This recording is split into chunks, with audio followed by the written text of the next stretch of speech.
তো এই উইকেন্ডে বানিয়েছিলাম ভাড়া পাও।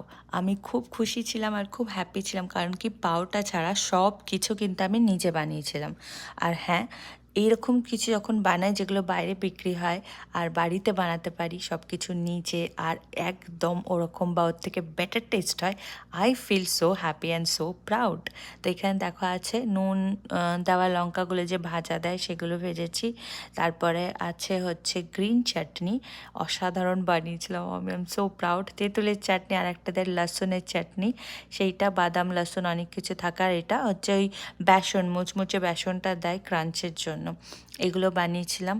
আর সত্যি বলছি আমি এত প্রাউড ফিল করি যে আমি এটা না 8 নম্বর বার বানাচ্ছি। প্রথমবার এক্স্যাক্ট হয়নি, but second bar I cracked the the x factor. এখন ব্যাপক বানাই আর আমি খুব happy.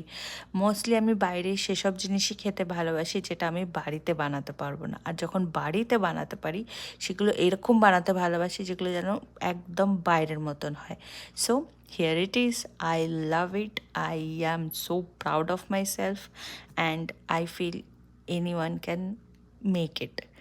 And it takes a lot of patience and lot of time, but it is a big achievement, at least for me. এটা তো আমার feedback. আর তারপরে সুলেমানিটি অবশ্যই খেতে হয়, কারণ কি অত বড়া পাও তো হজম করতে হবে না, দুধ চা খেলে হবে না।